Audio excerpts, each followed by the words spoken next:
accounts of the practice, which you may find upsetting, our world. Kurdistan, the safest and most prosperous region of Iraq. But for years, the country harbored a secret. Many of its women had been cut in the name of religion.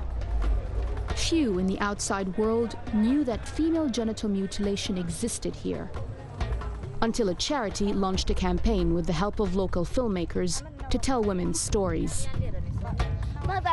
I picked up a big rock and threw it at the midwife's head. I'm Shaima Khalil, and I'm here to find out the inside story of the fight against FGM. Using never-before-seen footage, I'll hear women talking frankly about the impact of FGM on their lives. And I'll ask if enough is being done to end the practice in Kurdistan altogether.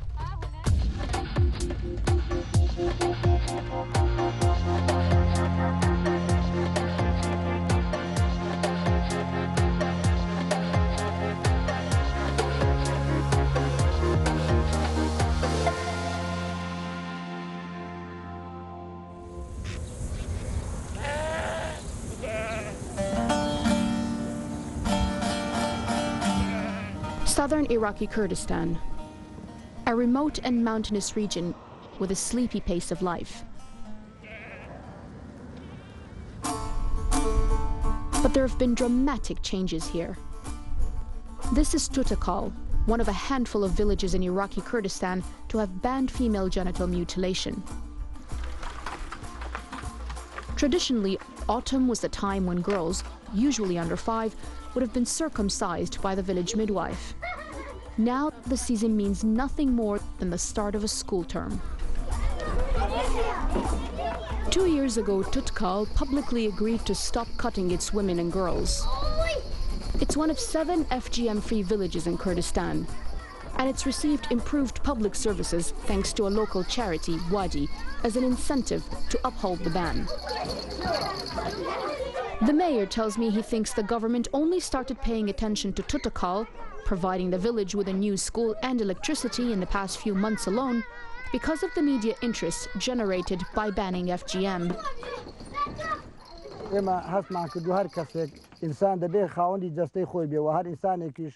We believe that your body is yours and that cutting part of it is an act of violence. We're very proud to be the first to start this campaign.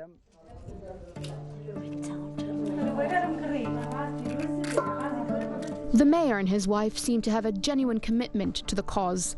They stopped their youngest daughter, Dunya, from being cut years ago. Her big sister was cut in secret by her grandmother while her parents were out of the house. They knew I would not want to cut my girl, so they cut her when I was out, and it couldn't be undone. She is unhappy about it. She always tells me, "Why could you stop them cutting Dunya, but not me?" I always wanted both of them not to be cut.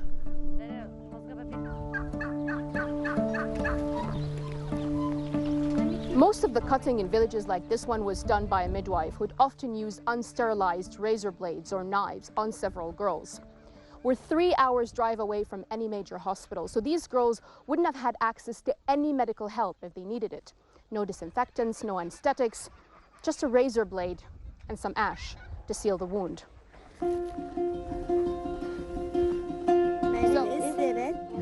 The ban has come too late for most here. Almost every woman and girl I spoke to had already had what they call khatana. And after some giggling, Dunya's friends are keen to tell me about a subject that was totally taboo when they were growing up. Who here has been cut, by show of hands?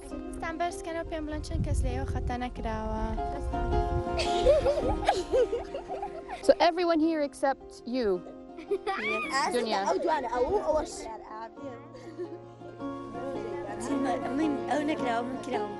I'm unhappy that I have been cut, but my sister hasn't. I feel very sad about it.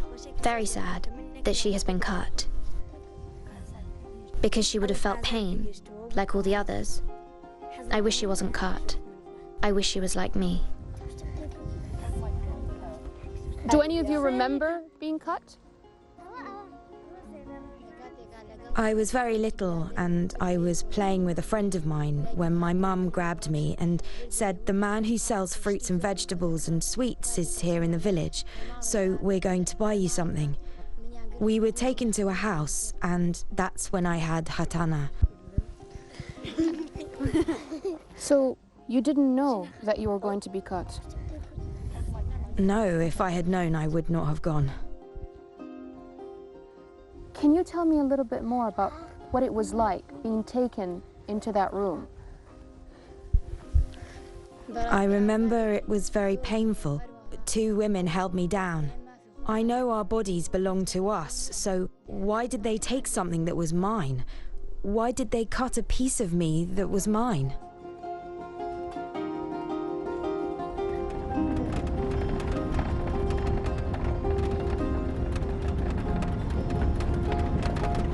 Kurdistan has been autonomous from Baghdad since 1991. It's more recently enjoyed an oil boom that's brought security and foreign investment unknown in the rest of the country. And when FGM was uncovered here, it sent shockwaves through society. To many, it was unthinkable this ancient tradition could still be going on. It was discovered by chance. In 2004, following the fall of Saddam Hussein, Kurdistan was braced for refugees from the rest of Iraq. And a local charity, Wadi, sent teams into the villages to provide support. The refugees never arrived, but Wadi's staff started coming back with stories of young girls being cut. One of our team members in Gamian region informed us that people, they ask them about female genital mutilation and if they cut, how they can cut and these kind of things. And we were quite surprised. We knew that it's existing, but we didn't know that this practice is continuing. And they reported that 60% of the females they interviewed are mutilated or they suffer from mutilation. Falah took his findings to the authorities, who were shocked by the idea that FGM could still be happening in Kurdistan. When the reports came out, the Kurdistan regional government denied it. Then it became kind of challenge between us, and one need to prove that it's existing or not existing. In an effort to persuade the government that the practice was still happening, he asked local filmmakers to start documenting women's stories.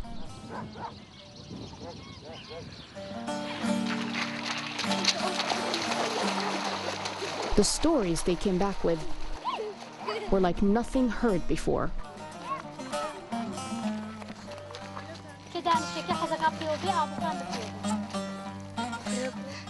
It is forbidden to discuss Hatana in the villages, so it is safe for us to talk here with you. The story which made me this man which fight FGM, and I became a spokesperson of this campaign for 9 years, was the story of one girl. I think that time she was about 6 years old.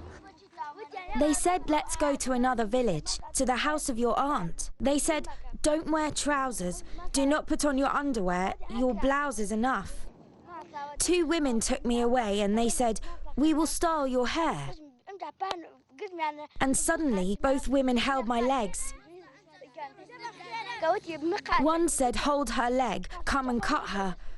I picked up a knife. I said to them, "Leave me alone or I will stab you." They said, "We will cut you." I still had the knife in my hand and said, "Let me go." They let me go and I ran away. And she is telling her story bravely to camera, how she was fighting the midwife and her mother when they wanted to cut her, and no one was there to help her. So after I saw this story and really influenced me a lot, and I said, from now we will defend these small young girls. I picked up a big rock and threw it at the midwife's head. Firmesk was never cut, and Wadi launched a campaign to end FGM. They worked with a local filmmaker, Nabaz Ahmed, traveling from village to village, filming women's stories and gathering data about the level of FGM. The filmmakers gained rare access to khatana being practiced and filmed these upsetting images of young girls being cut.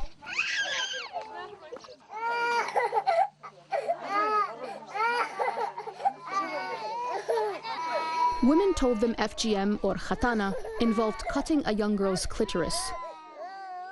Most said they felt religiously obliged to cut their daughters to keep them pure, although FGM isn't mentioned in the Quran. I have asked our mullah, and he said it is pure to perform khatana, so we have to follow his words.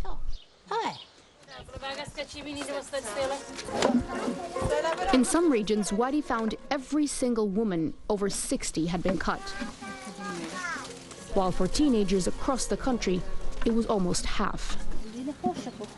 On average, they found the level of khatana was higher than they first thought, and that just under 3/4 of women over the age of 14 had been cut.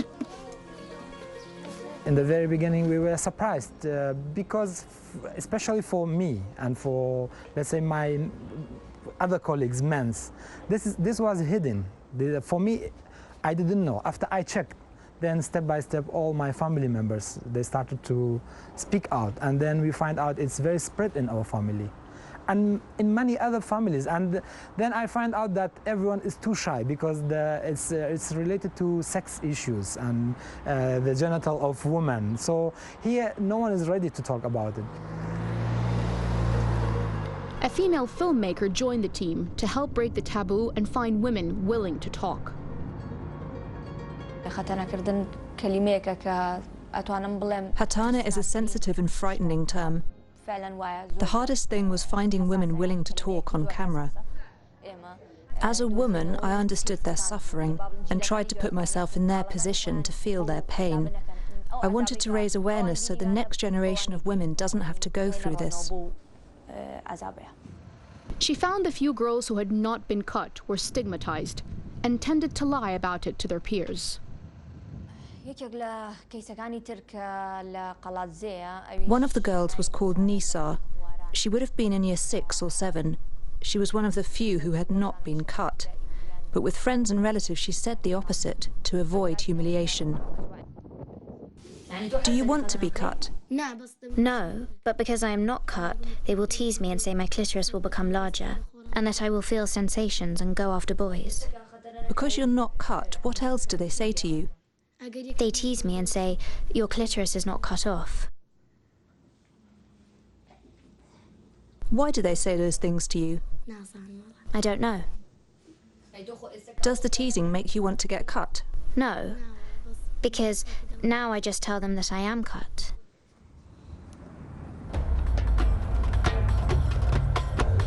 In 2010, the debate around FGM changed dramatically. Human Rights Watch published a report into the practice in Kurdistan.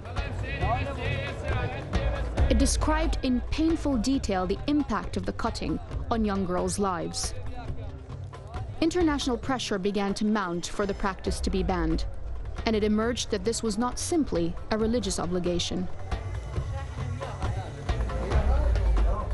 Nobody in the outside world really knew about it. I mean, that was really the real shocker.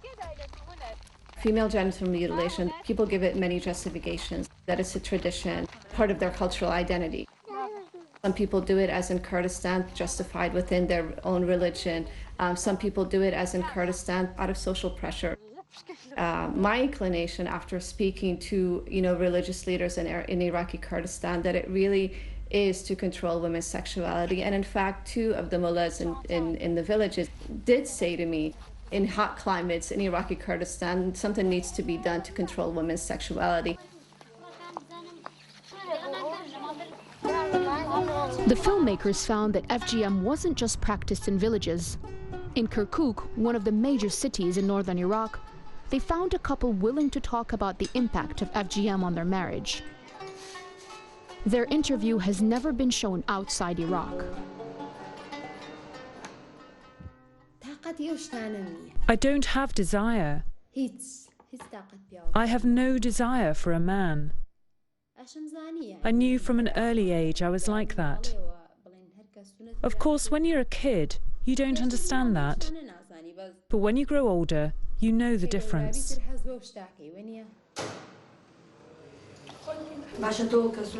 When you were cut, did they remove a little or a lot? My husband says nothing is left of you, so I don't know, but that's what he says.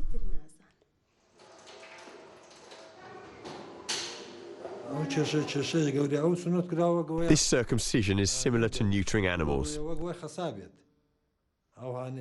It's a major problem. There's no sensation, and it feels like lying next to a cold fish. With all due respect, I often ask her to come to me, but because she doesn't get any pleasure out of it, I have to call her 5 or 6 times. But if she enjoyed it, she'd get involved faster. For 8 years after I got married, I didn't know there was such a thing as sexual pleasure. I was a young girl. I was 18 when I got engaged and 19 when I got married. Even when I had 2 kids, I still didn't understand. I thought that marriage is having your own house, coming and going as you wish, and having a family. I didn't know what that thing was. I wasn't aware of this when I married her. If I had known, I swear to God, even if they'd paid me $10,000, I wouldn't have married her, because it's a problem for me. But I'm trying to tolerate the situation. As the public debate about FGM intensified, the filmmakers found women talking openly for the first time about whether or not they should cut their daughters. And that this ambivalence meant some girls had been cut without their mothers even knowing. I was away one afternoon and my mother-in-law took my daughters to the neighbours. A woman had come to the neighbourhood to cut children.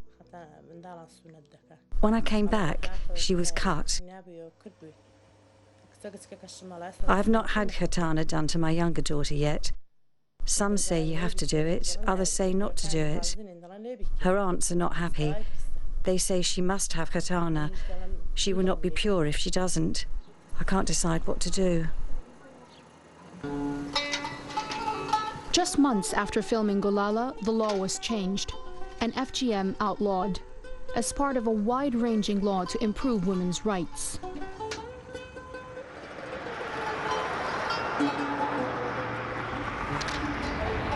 The family violence law is all-encompassing. It includes issues like honor killing, domestic violence, child labor, and FGM. A mother charged with cutting her daughter, for instance, could face up to 3 years in prison and a fine.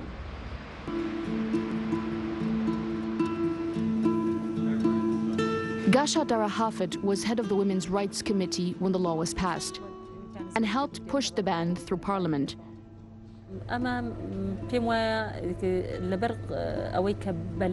This was difficult for members of Parliament and even society to accept.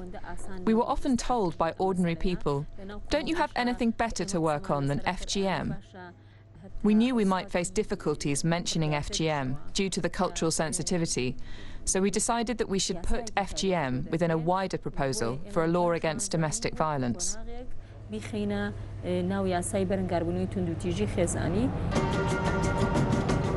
The law was a huge milestone, but the campaign to end FGM is not over. When the law changed in 2011, some warned that banning the practice would simply drive it underground. I want to know how effective the new law has been, so I'm on my way to a village in Rania, one of the most conservative areas of Kurdistan. Wadi have printed thousands of copies of the law and are traveling to the villages telling women that khatana is now illegal.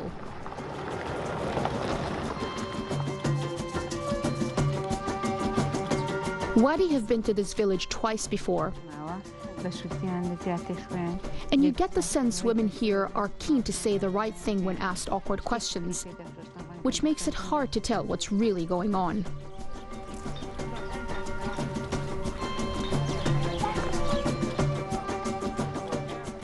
Because this issue has been discussed in the media so much here, some people are quick to tell you what you want to hear.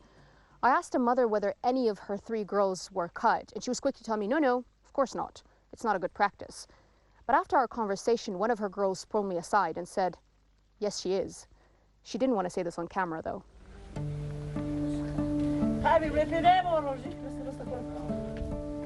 But eventually, we meet women who are happy to talk more candidly.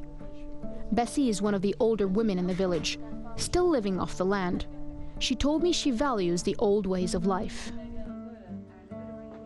Bessie Khan, you have a granddaughter. Do you think that she should be cut? In my opinion, it needs to be done, as it's God's will. In my opinion, she should get cut because God likes it, nothing else.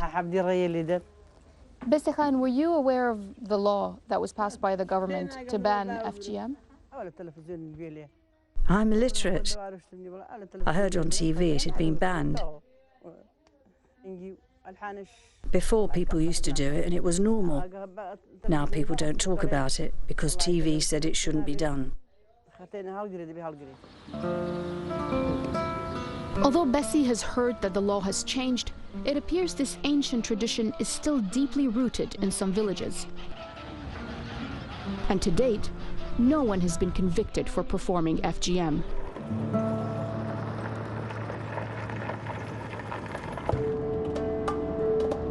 I want to know if the politicians who masterminded the ban think the law is working.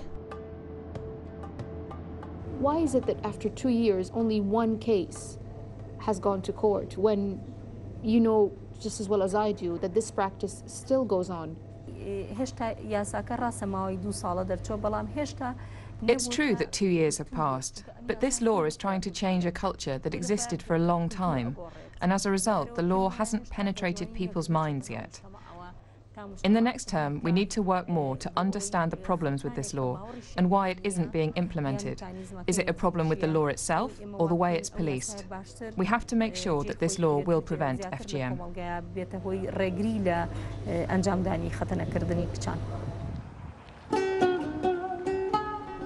The Kurdish government has now promised a comprehensive survey of the levels of FGM today, which should be delivering results in the next few years. But the human cost of this practice is much harder to quantify. Earlier this year, the filmmakers went back to meet Nisar, one of the few girls they met who had not been cut. They don't call me names now. Only my aunt calls me names when my mother isn't here. What does she say to you? She calls me the uncut vagina, which makes me angry, and I stop talking to her. Would you like to be cut? No. Of course not. Why not? I don't like it. I'm older now and it's wrong. Do you regret cutting your other daughters? Yes. Why do you feel sorry? Because they have no desire anymore. That was why we did it so early. To avoid trouble for them.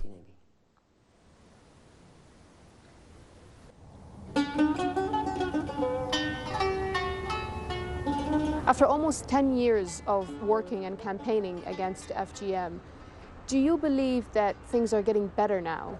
First of all, the taboo is broken. It's not taboo anymore, because the problem was FGM is existing in our families, and we didn't know about it. Now we look with open eyes at the reality about FGM. And now the government is obliged, they are obliged to implement this law.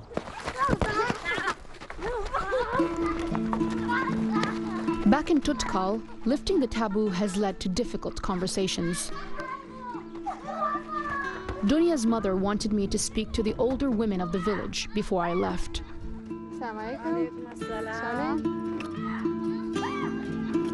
Hello. Of course I regret it. Who would want to harm their own children? But in those days we were told otherwise. We were told it was a religious obligation, that their husbands would send them back in the morning if they weren't cut. Talat cut all 5 of her daughters, including Diman, who remembers being told she was going to buy sweets. There's no need to be angry with my mother. It was a widespread practice and we love her. We should be angry with those who spread this practice in the name of religion.